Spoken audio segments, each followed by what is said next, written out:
Forte Catholic. This is your host, Taylor Stroll. I am here on a lovely, lovely day inside of the Red Sea Radio Intergalactic Studios. It is finally not blistering hot. I'm wearing a short sleeve shirt and not sweating. And I didn't realize how awkward it would be to tell you what I was wearing until after I started saying it. What's up, Father Anthony? What's up, Taylor? I'm wearing clerics, if that's what we're doing on this segment. I have a tab collar on, and yeah. Well, I'm glad that is the case. So, yes. What a strange thing. Okay, so that actually brings up an interesting situation I found myself in. I want you to tell me if I did this wrong. Okay. I feel like anytime I ask that question, the answer is always going to be yes. But I'm going to try. I feel like it's going to be yes, but let's see it play out. I'm going to try anyway. So, there's a female friend of mine that we are not acquaintances and not best friends. We're somewhere in between. Okay. Okay. I was in her town, and we were going to meet up to go do something cool with a bunch of other people. Like, it wasn't just the two of us, right? I was gonna pick her up. We were gonna go hang out with our friends. It was gonna be a grand old time. And so I'm in a restaurant that is very loud, and I'm surrounded by a lot of my friends. And she's texting me. She's like, "Actually, I'm not going to come out, so you don't have to pick me up, like because something about like not wanting to get all fancied up and to like go out." Does that make sense? Right? Okay. Yeah. So I'm like, you don't have to get fancy. I'm currently wearing shorts and athletic shorts and a t-shirt in a fancy restaurant surrounded by people in suits. And a male friend of mine told me that was inappropriate because it's always inappropriate to text a girl that is not your wife what you are wearing. And yet, we started this radio show and you told everyone what you were wearing. So now I think I'm right. Yeah, so I get what your friend is saying. I get that, but you were just trying to let this person know that like you're wearing totally casual clothes to this thing, so don't worry about it. I don't know. In that scenario, I don't think that's so bad. I don't know. I mean, in general, I think he's probably right. If you were to text this person out of the blue with just what you're wearing, that would be a major problem. This was just to encourage this person to hang out with a group of people. So I think you're fine. You know what I'm going to do now, right? With all of my male friends, like you're going to get a text in 13 days and it's going to be completely innocuous. Like I'm wearing jeans, a Catholic t-shirt, sacrilegious socks, a pair of Sperry's, and a hat. And like no other context, just out of nowhere. I'm going to start doing that once a day to one male friend every day. That is the greatest form of comedy, and you just gave it to me. And I am just undyingly grateful. You're welcome. Thank you so much. Okay, back to what our originally scheduled programming. So we were catching up yesterday. We were playing some video games. And we were talking about our weekends. And this also gave me just like one of those pieces of comedy that people might not think is all that funny, but I just found it hilarious. I knew I was just taking notes from our conversation or recalling notes today from our conversation yesterday. So I abbreviate my name and I say Tay. And then I put like all the things from my weekend that are like talking points for the show. And then I go to abbreviate your name. And your full name, in my brain, is Father Anthony Sciarappa, Sciarappa, okay? Right. Which abbreviates to FAT, F-A-T. It abbreviates to FAT. So what it says on my notes right now is Fat Tay, and I'm very uncomfortable about what this means. So I think I just called both of us fat completely by accident, and I thought it was very funny.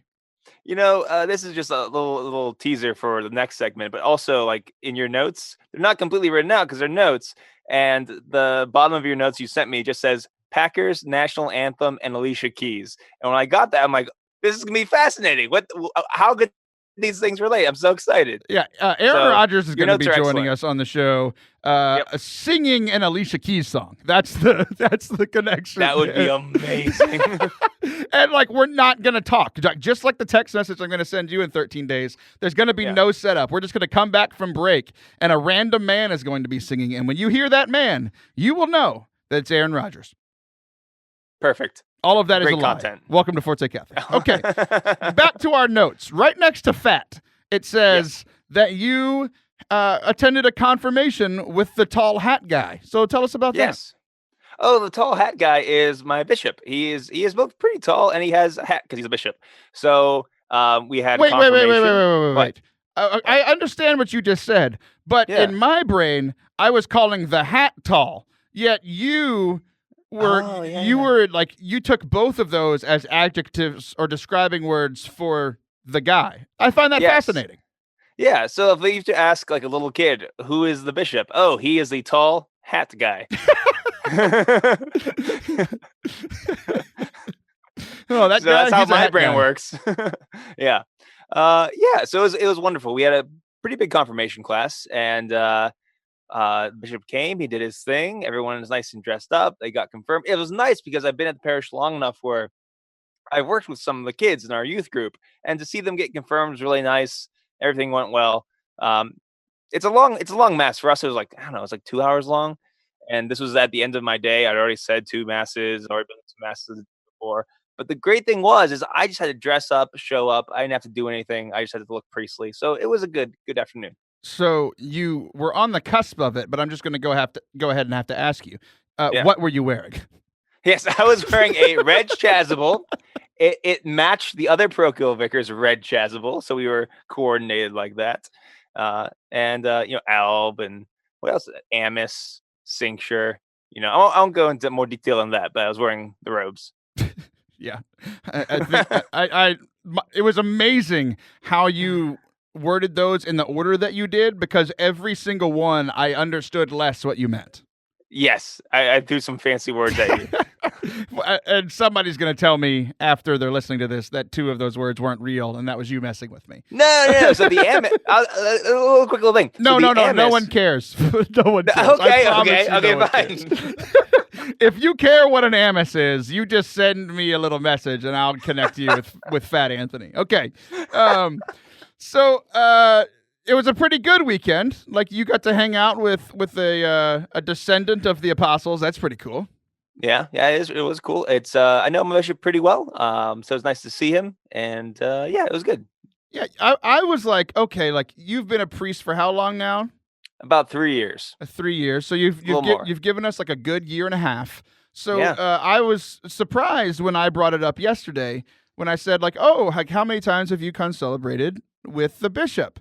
And you said, oh, too many to remember. Like, I thought it would be special for you to concelebrate with the bishop. You were like, no, I'm fancy, and I wear fancy amice clothes, and I hang out with the bishop. So here's the thing. Of course, it's definitely an honor and lovely to concelebrate with the bishop. But, I've been a priest for 3 years. You have 2 confirmations a year. You have the Chrism Mass. You've got ordination masses. And for all those, I've technically concelebrated with him. So it's, it's nice to have him at our parish, in our home. But it's not that big a deal. Okay, so you just listed 4 things that happen yearly, and you've been a priest for 3 years. So I think that number would be 12. I don't think that's too high to count. That's too much math for me to do while playing video games, Taylor. Wow. Like, it is amazing how you still find ways to surprise me. Right, there you go. Well, I didn't get to hang out with a tall guy or a hat guy this weekend, but I went to Iowa, which you texted me during, and do you remember what you asked me about Iowa? Is that even a real place? I think is what I asked you. Is that even a real place? So all of our listeners in Iowa, I just wanted you to know that that's how Father Anthony feels. I take nothing back. I'm doubling down on that. And I want to tell you that I'm the promoter of Iowa. I am a hero of Iowa, and I responded with a picture of Iowa. And by that I mean, anytime you take a picture in Iowa, it's the exact same picture. It's just fields filled with either corn or soy. So I responded, it is definitely a place. There's just nothing here. Like, there's nothing there, but it's definitely a place. So how dare you, sir? So what did you do? Did you preach to the cornfields, like a weird kind of St. Anthony vibe, or what were you doing over there? Yeah. So you remember how a few weeks ago people were confessing to plants? I thought that was a strange way to Yeah, they go. Like, were. I didn't want to tell my sins. I was taking evangelization. I heard that the new evangelization is preaching to those said plants. So that's what I was doing this weekend, preaching to the soy. Yeah, that's good. That's good. Yeah, you probably know more about the gospel than the soy plants, so I think that's a good move. To be honest though, the corn, I did pretty well with the corn, but the soy were a little intolerant. Oh, were they? That was a twist. That was a good joke. That was a good joke. You know you want to laugh. You're trying not to. I love when you try not to laugh because you're like, dang it, I don't want to laugh at that. Because I tried not to laugh because the joke was so dumb, but I also found it funny, and I was ashamed at myself at finding it funny. Exactly. I think like that's how most people you identify with every listener. Where they're like, I don't want to find this funny, but strangely I do. And I feel bad that I still listen, and yet I keep coming back for more. So after preaching to the corn and the soy, did you talk to any human beings over there? I did. There's not much money in preaching to the soy and corn. A little bit more. I find more like spiritual edification in that. But speaking to humans definitely pays better. So I emceed and led worship for the Sioux City Diocesan Youth Conference, and this is my third one. They've only this is the fifth one total, and the fourth one total, and I've been at 3 of them now. So it's like I feel like it's a weird thing to only like be in Iowa once or twice a year. And yet I feel a part of this community because this particular community only meets once a year, and I'm there just about every time. So it's like I'm an honorary Iowan. I win. So were you there the last 3 years, or did they skip a year with you? I was. Unfortunately, I was actually. So this is actually ironic that you're the person asking. The weekend I met you was the weekend they had their conference because I was already booked to speak at the conference in Steubenville, and you live right by there. So the weekend we met was the only year I wasn't an honorary Iowan.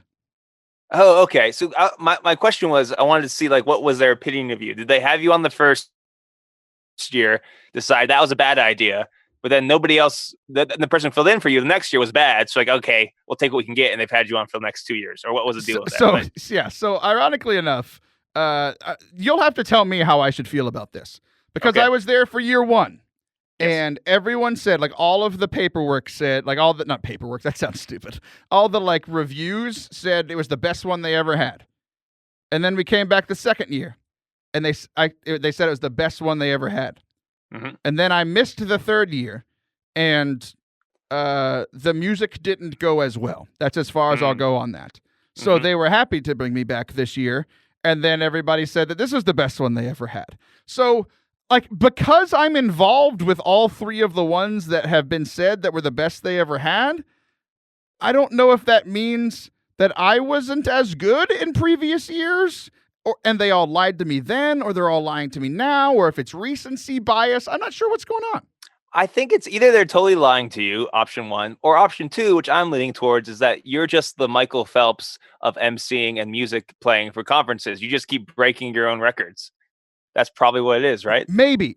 Okay, but here's an interesting caveat into that theory. It's a very nice theory. The first year, I just did music. The second year, I did music, and I was one of the keynote speakers. This year, I was not one of the keynote speakers, and I was an MC. So maybe what they're saying is that the sweet spot is when I just do music and don't talk as much. I think, that seems to be the thing. That's scientifically proven that's the case. Right. So I talked about you at this conference, but I want to just say that now and not tell you how, just to kind of mess with you particularly. It's working, yeah. Good. In radio, they call it a radio tease, where you don't talk about something so that listeners keep listening. And I usually do stuff like that, but this time it's just to bother you. So first, we're going to talk about my hardship. So every time I go to Iowa, literally every time I go, my flights and travel never, ever go well. Not once have they gone well. The first one I've talked about on the show before. I'm not going to get into it. It was my worst travel day of all time. Speaking of what I was wearing, it was just about nothing by the time I got there, because I had nothing left. My guitar was broken. I didn't have any luggage. I was wearing athletic shorts, a t-shirt, dress shoes. I can't get into it. It was a very difficult day. But the joke is every year that I come in, like, oh, what's going to go wrong this year? And 3 months ago, my flights had already been ruined. I was supposed to fly out of here where I live at 11 o'clock, and they canceled that flight, so they just automatically moved my flight to 5 a.m. 5 a.m. Gross. Meaning I had to wake up at 3 a.m. to get on the flight on time, which is a huge sacrifice for me because that's closer to my bedtime than my wake-up time. So, Yeah. But, like, I've been getting a little better at, like, sacrificing things. So I wasn't, like, complaining about it. I was trying to be a good, better Catholic and, like, man up and be like, okay, this is just what I have to do. I just need to be responsible. I need to take care of myself. Here's what we're going to do. And I was doing great, Father Anthony, until I arrived there and the flights had gone smoothly. And everyone in the diocese was like, oh, I'm glad your flights went so well and there were no problems this time. Oh, I'm glad everything went okay. Oh, I'm glad. Stop it. It didn't go okay. I had to wake up at 3 a.m. That's not good. So I was being a good person until they told me everything was going well for me. And that just broke me inside. Yeah, I get that. Yeah. So, of course, not only that, I could see where they're coming from, but all 3 days, this was a joke. Back and forth. Oh, I'm glad your flights went okay. And every time I'm just like the darkness inside of me is growing. And then we get to my flights back. I get to the airport. We were late. There were 3 of us getting back to the airport. I was not there on time to get on my flight, so I was delayed 4 hours. So I sat in the Des Moines, Iowa airport, which does not have Wi-Fi, or you had to pay. It does not have free Wi-Fi like every other airport in America. And I had to sit there and, just kind of chill. The good news is, and this is where you come into the picture, is one of the people that I was with was one of the speakers at the conference. The 2 speakers were Sarah Swafford and Father John Burns, the 2 people that I've looked up to for a long time. It was an absolute honor and pleasure to work with them. And so you weren't in the sentence where I was saying it was an honor and privilege to work with them, but you did come up when I was talking to Father John Burns, because he is a great priest. And there were a ton of great priests at this youth conference in Iowa.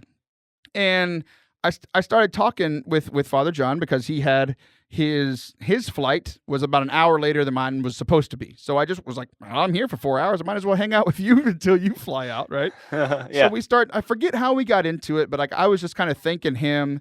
And because one of the big takeaways that I had from the conference is like, it was beautiful to be in a room with like 10 priests who were on fire for God and really cared about young people and were dynamic and like cared about evangelizing our young people. And it was really cool. And he started saying that one of the things that he does as a priest that he like makes a purpose to do is to apologize on behalf of some of his brother priests. Because as you and I have talked about, like there have been like not scandal type things, but there have been things that priests have done to me that have hurt me, hurt my relationship with the church, hurt my relationship with God. Right. And he goes around and he apologizes on behalf of priests that have made any kind of mistake. And I found it interesting, and this is where you came up, because I was like, over this last year, like you have been highly influential in me staying Catholic and me staying faithful and me staying sane, because anytime I'm having trouble with a priest, I talk to you and you help me through it, or sometimes that just means listening to me yell for a little while.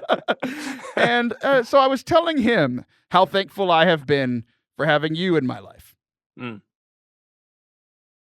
You're welcome. Oh, no, thank you. Yeah, that's really...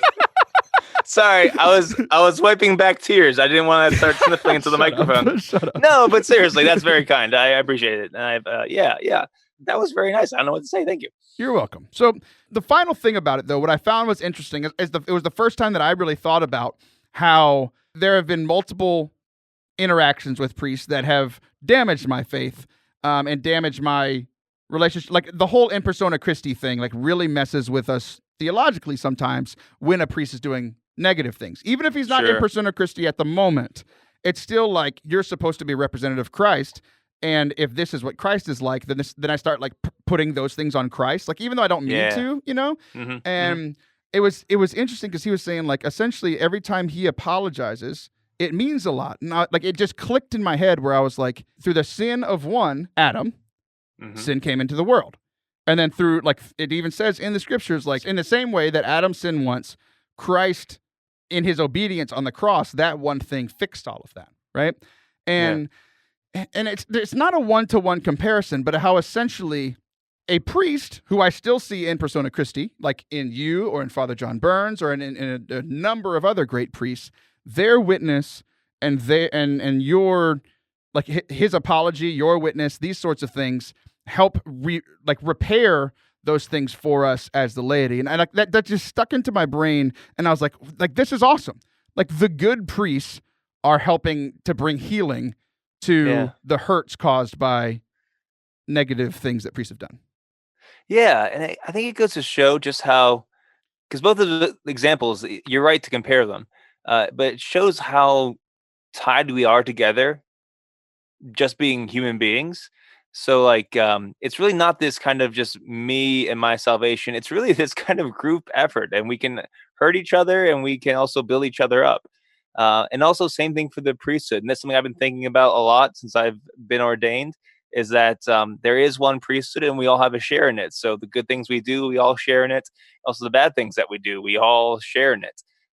So, yeah, I think that's a really good reflection, and a hopeful reminder that even though bad things have been done, a lot of good can still be done, and Christ still works through his people and his priesthood. So that's good. Amen. And I only had that revelation because I was sitting in an airport delayed by 4.5 hours because Iowa. So that is our first segment for today. Amanda Vernon is our guest today. She's an actual recording artist, unlike Father Anthony or Aaron Rodgers. So stay tuned. We'll be right back.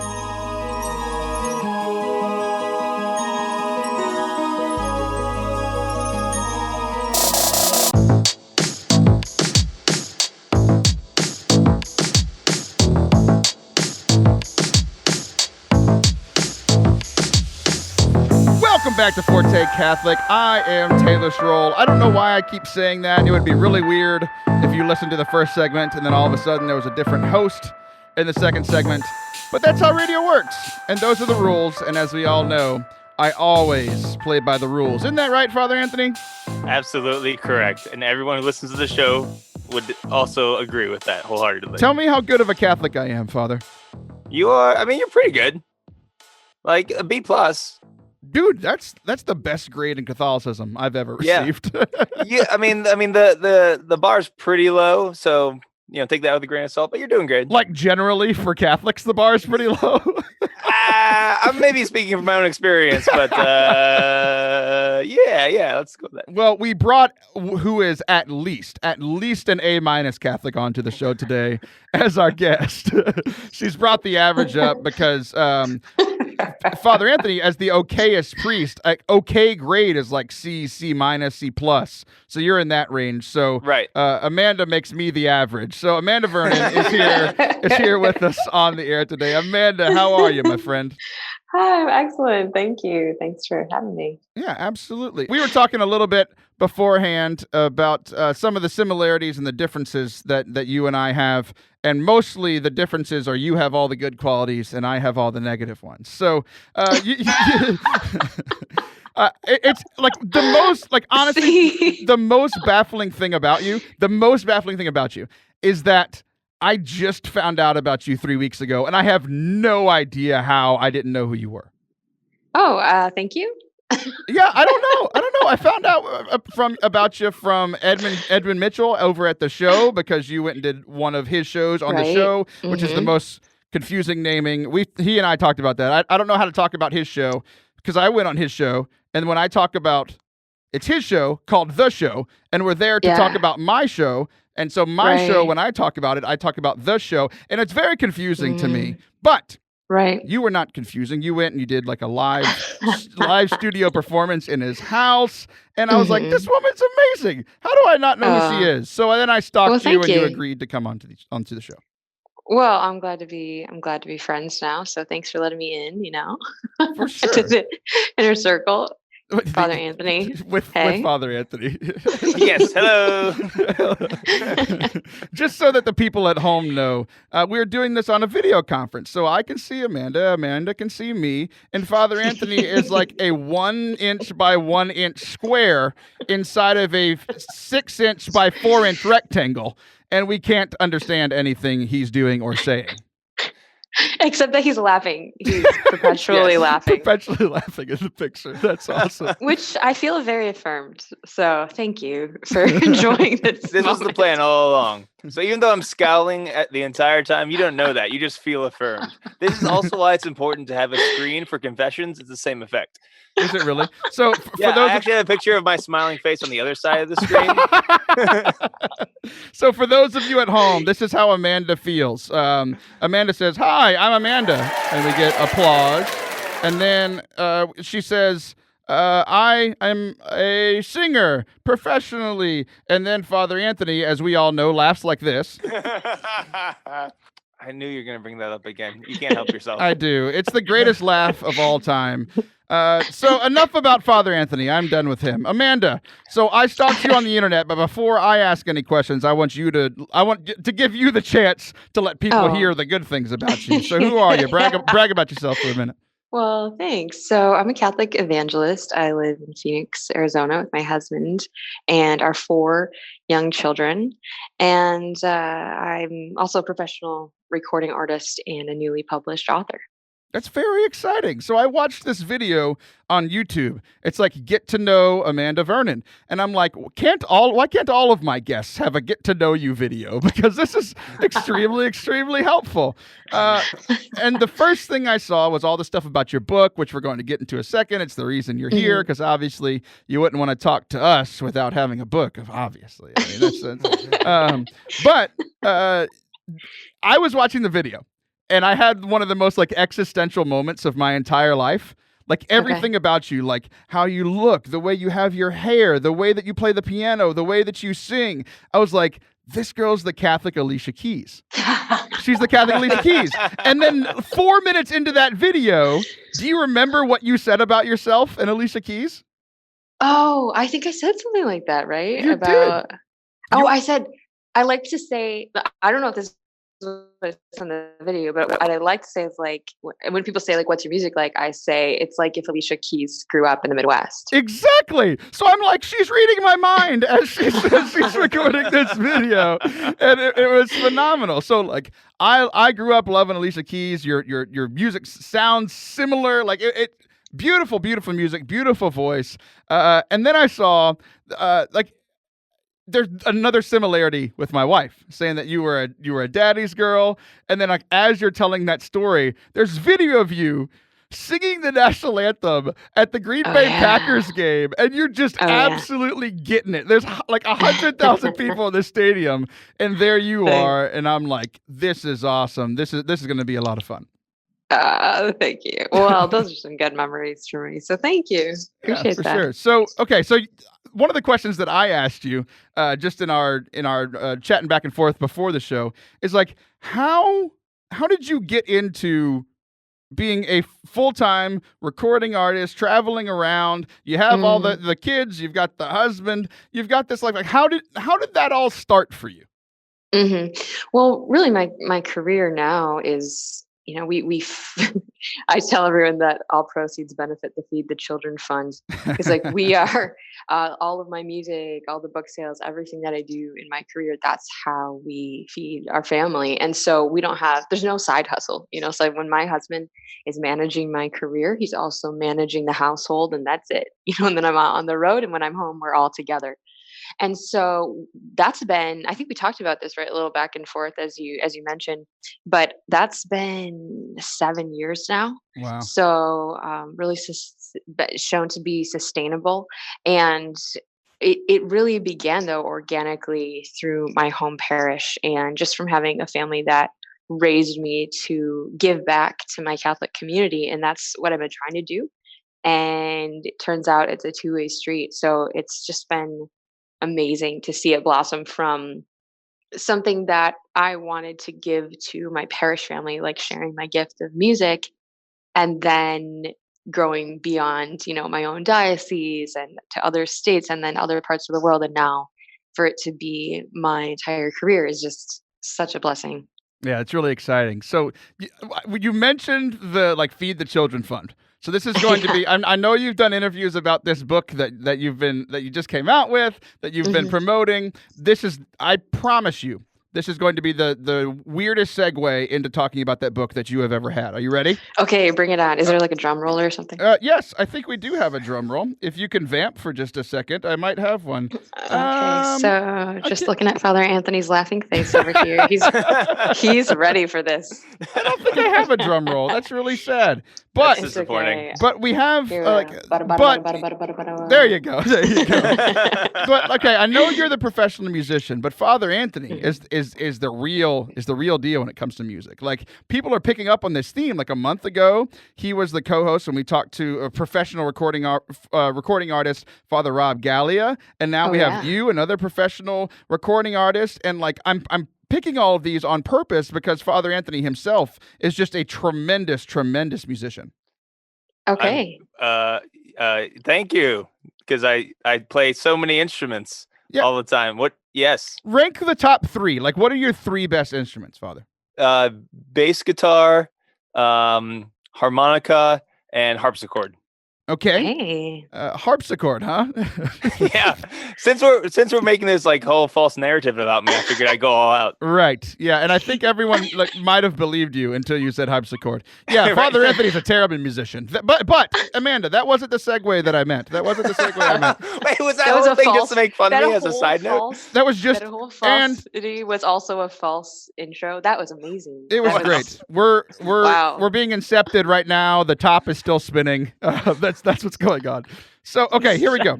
You mentioned the Feed the Children Fund. How you are everything you do, from your touring, the music, the book, is all helping to feed your children, right? Mm-hmm. You wrote a book with a priest, so I have to ask you. This is the segue. What cut is he taking from all these book proceeds? Oh, that's a good question. Because, that's a great question. Because if he is taking any cut, if he's taking 10%, he's taking 10% from your children. If he's taking 50%, he's taking 50% from your children. This is how I see this. Okay. That's good. So if he had not actually written the book and he was just promoting the book with me, I would agree. But he actually wrote some of the book. So some part of the book is his, which, because he took a vow of poverty, is automatically his community's.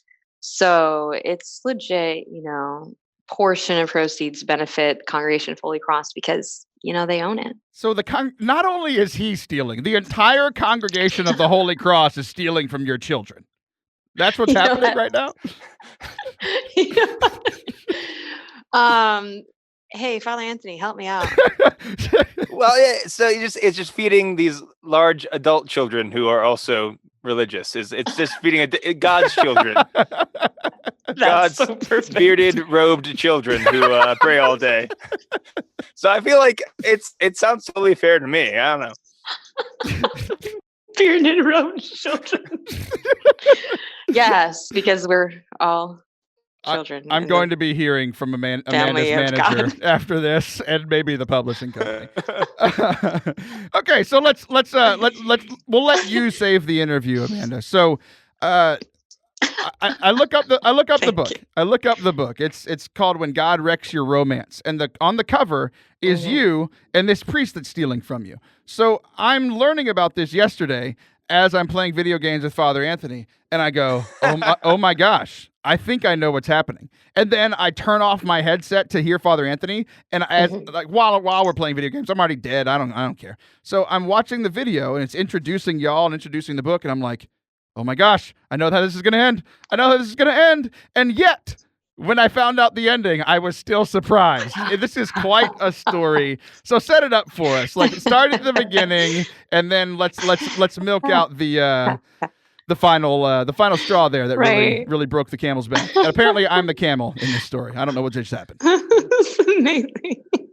Okay, well, we call our book a co-authored memoir about two young kids who fell for each other as teens. Basically, that's how we start. So this is the beginning of our story. And if I would have known what memoir meant, I would have understood it even earlier.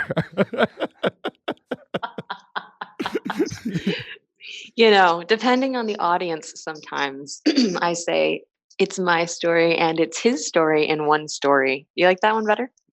That is dumbed down. So thanks for explaining it to me like you explained it to the junior high audiences when you tour.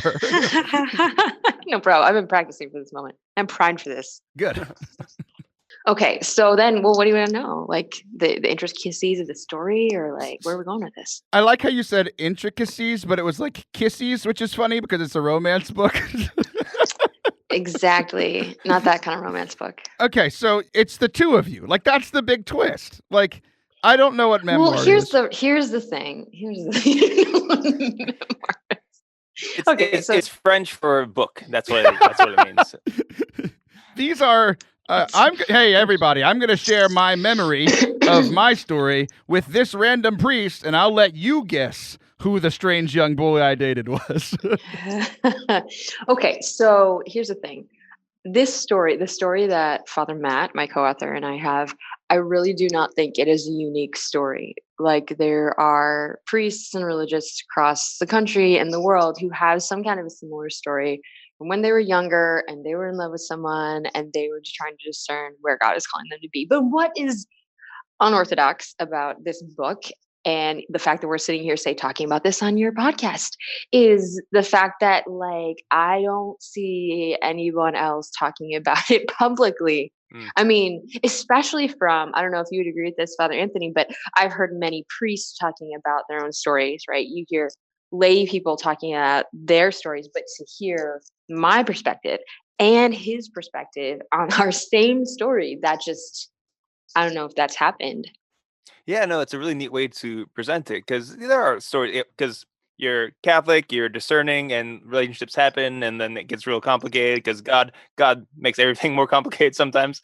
But yeah, the fact that you can see both sides of the story, that's a really neat medium to kind of express that. Because a lot of times when I tell my story, they want the other perspective. I'm like, I'm sorry, they're not here, can't help you. But like the fact that you have both, that's a neat way to present that story. Thank you. Yeah, what's interesting too is like from the priest's perspective, that must be a difficult thing for him to do, right? So like Father Anthony, I don't think you would go around. I don't think many priests would go around with like, "Hey, this is my ex-girlfriend, and we hang out now." So like what is it about y'all's relationship that y'all are able to do that? Right. That's a great question. I really think that not only for a priest to say, "Hey, this is this person who's important in my life, and now here we are," but I think anybody to look back in your past and be like, "Oh, hey, that person who meant so much to me then, let's hang out now. How's that going to work out?" And I really believe, I guess two answers come to mind. One is I believe that God has given us a particular grace to live this friendship now, and then secondly, I see that grace coming through my husband and through his religious community, because without the complete support from both sides, from my husband and from the Congregation of Holy Cross, there's just no way that we would be free to fully live out our own commitments and our vocation and then somehow sustain this kind of friendship that's also so public as well. Yeah, that's awesome. The whole thing, like I said, I was sitting there with Father Anthony. I was like, oh boy, like, is this it? This is it. This is it. I know it. This is so, it's so special. It's such a special story. So, we got a little bit of time left here. One of the things that it says, like in the promo video for the book, is it says that the book is ingrained in like the Holy Cross spirituality. So how does a book about like y'all's dating story and then not dating story after God wrecked that romance, right? Like how is the Holy Cross spirituality ingrained in that story? Right. So the Holy Cross spirituality is summed up sort of in their motto. They probably have a fancier word for it, but their sort of memoir. Theme is their memoir. Yeah, I'm sure if they have a memoir, it's in there. It's "Hail the Cross, our only hope." And so for me, that personally resonates because I grew up in this musical background of gospel spirituals, and so much of gospel spirituals have to do with like looking at your own suffering, right? The cross in your own life, and saying, I already have the victory right in the midst of this hardship that I'm in.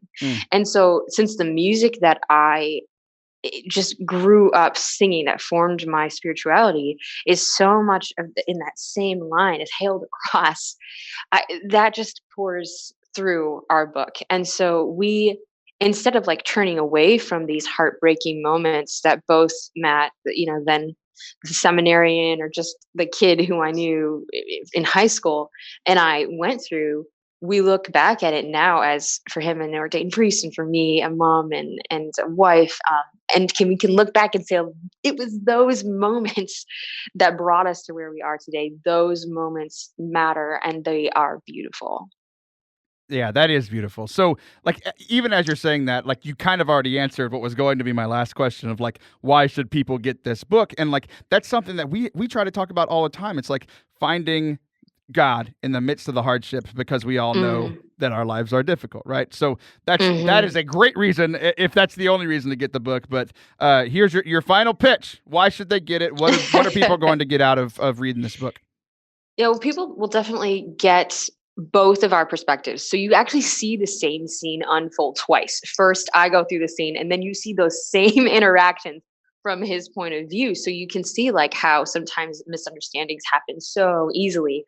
But yet I hope that what the reader can take away is that God is working through even our mistakes and even our oversights or our obliviousness at times, that God is with us in those moments, and furthermore has the grace and all the desire to bring the best out of even our worst heartache. Yeah, that's phenomenal. I want people to go get it, and I want people to get connected with you. What's the best way for them to go buy the book and to follow you on social media? Because you're a good follow. I've really enjoyed these last 3 weeks or so. Thanks so much. Well, the best place to find the book, whether it's a paperback or the audio book, is just going straight to the website, whengodwrecksyourromance.com. And then, people can follow me. I'm Amanda Vernon. So look me up on Instagram or YouTube or Facebook. But Amanda Vernon Music is where you can find me on social platforms. Well, exciting. Thanks so much for coming on. You were great, and you gave me a gift that you have no idea until now that you have given it to me. Father Anthony just sent me a picture of baby Father Anthony playing the bass guitar, and I now have the greatest piece of, what do you call it when you hold something over someone's head? Like, I can threaten Father Anthony. Blackmail? Blackmail. I have the greatest piece of blackmail. So now I'm blackmailing Father Anthony. I don't apologize to him. I do apologize to the Brothers of the Holy Cross. I love you, and this has been awesome. Amanda, thank you so much for your time. You rock. People, go find the book. Go buy it. It's going to be great. Amanda, thanks so much. And everybody else, we will be right back for our final segment of the day. Don't go anywhere.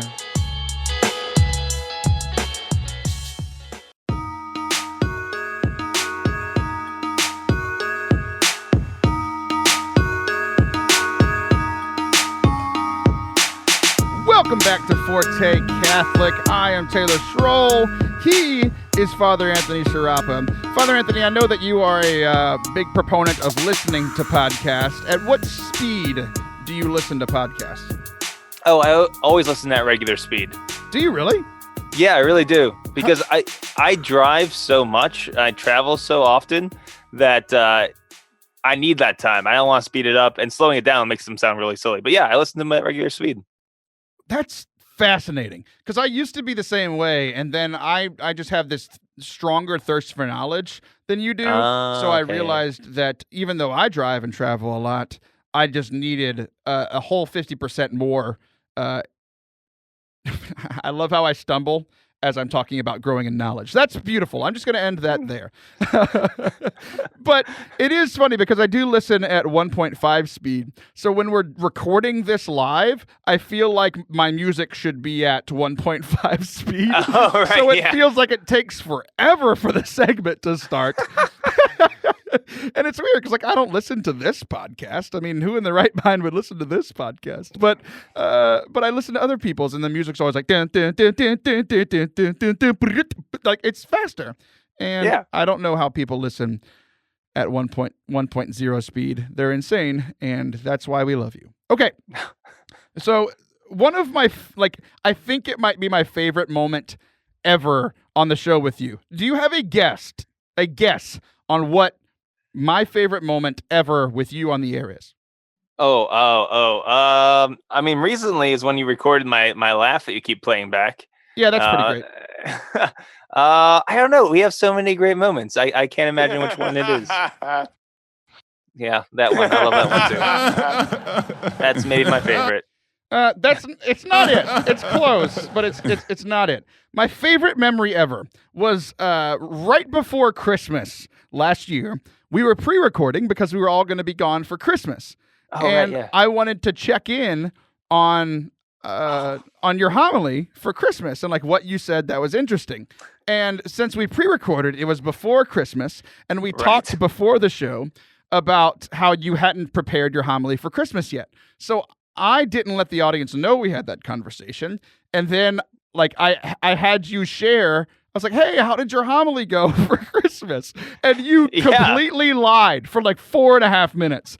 And I did. I made up a homily on the spot. You did. It was beautiful. And it was like, I take that back. What you said was not beautiful because it was not prepared.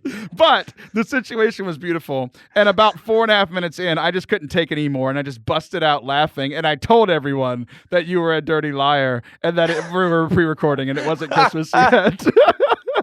I mean, for me, it still felt like relatively early. I mean, we've been recording with each other for a few times before that, but I was like, oh, okay, this is what radio people do. I'm going to roll with the punches. Okay, yeah, I can figure something out to say. I hope that was good. And then you just start laughing at me and calling me a liar.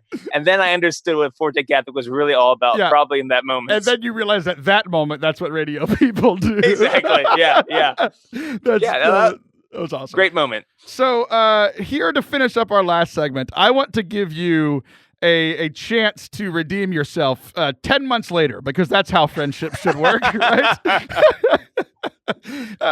We were talking about what we should be talking about here in this last segment, and I heard a great homily this weekend. So, and then you also, like, separately from me, you're like, I'm going to go pray before the show. You came back and you were like, I gave the best homily ever this weekend.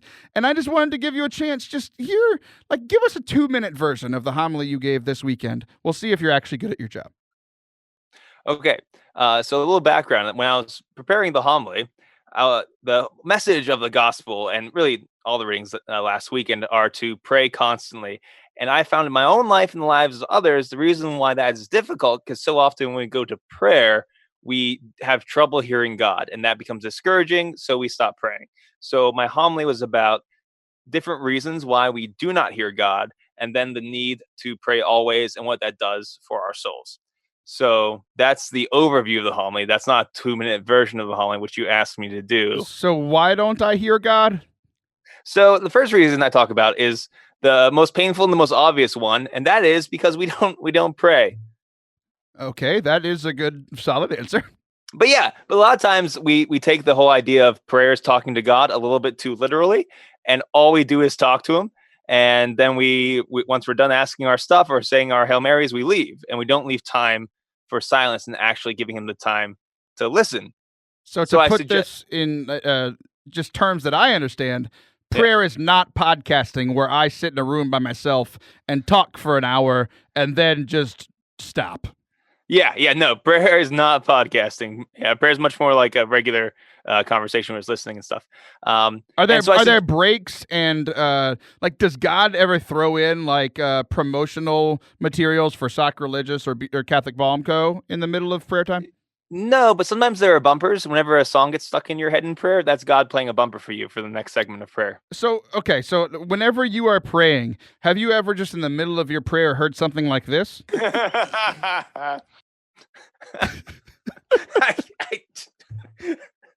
It's making me so angry.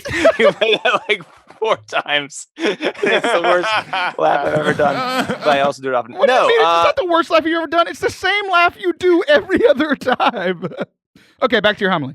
Anyway, so I suggested, I know it's really hard especially for families to find times in prayer. So I suggested, sometimes this does mean we have to take time out of our TV or Netflix or even video games, heaven forbid.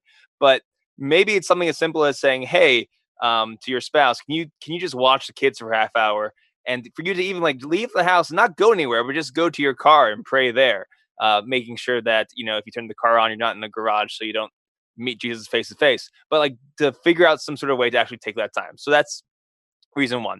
Reason two is because if we haven't heard God in prayer, maybe it's because we need to go to confession. And it's not like God is like crossing his arms and saying, oh, you're too big of a sinner, I'm not talking to you. God is always talking to you because he's the eternal word. But sin kind of like clouds our minds and clouds our souls and makes it difficult on our end to hear God. So maybe if you haven't gone to confession in a month or more, maybe it's time to go to confession to help you listen to God better. Then I said, if you don't hear God, maybe it's because you're not going to the place he most often speaks to us. God ordinarily speaks to us through the scriptures. So have you been praying with, the Bible at all?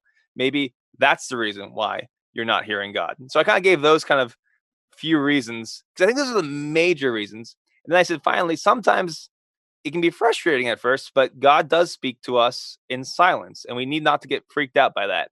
Like a lot of times when we're hanging out with someone, especially someone we love, there's no words being said. Like, I'm sure there's sometimes you're just hanging out with your wife and you guys are just kind of being there, whether you're watching TV or just walking around outside. There's no words being said, but there is love being communicated. Right. Okay. I've heard that example 1,000 times, and here's what bothers me. Because when I sit down to prayer, it's not like sitting face to face. It's more like this Skype call that we are on, where like if I just called you on Skype and we just stared at each other for more than like 45 seconds, people would say it was weird. And yet we're called to pray for 20 or 30 minutes at a time. So like, how is prayer different than me staring at your face for an hour on this Skype call? Yeah, because I'm not like present to you the way God is present to you, right? So like, don't get me wrong. Sometimes this silence, it is like a frustrating thing, but that doesn't mean that God isn't working silently in your soul. And sometimes God will allow that kind of frustration in prayer for a few reasons. I didn't talk about this, but this is important as well. Sometimes to remind us that God isn't like a puppy dog who you call and he runs right after you. You're not in charge of God and you're not in charge of the relationship. And that's an important, though sometimes difficult He's like reminder. a cat. Sometimes he is like a cat. It feels like he's a cat. Hey, God, come here. Yeah. But yeah, there can be other reasons as well. But it's important to still persist in that because this gets to the second part. The longer we persist in prayer, it prepares our hearts for deeper experiences of God. So it's kind of like, imagine your heart being kind of small. And that silence, that painful silence, doesn't take much imagination, right? That painful silence is God stretching out our hearts, and that's why it's painful. That's why it's difficult. But He needs to do that part first, so that our hearts are prepared for the graces He wants to give us. So you can't just be like, "Oh, God didn't show up today, so I'm not talking to God anymore." Your heart needs to be prepared for a deeper experience of His presence. Everyone listening is going to very much relate with what I'm about to say. So I want you to listen very carefully. There have been many times in all of our lives where we've been sitting there listening to a homily and we've just wanted to cut it off. And I am so happy that I get to do that right now. We're out of time. Father Anthony, thank you so much. Your homily's over. You're awesome. I love you. See ya. Love you too, Tanner.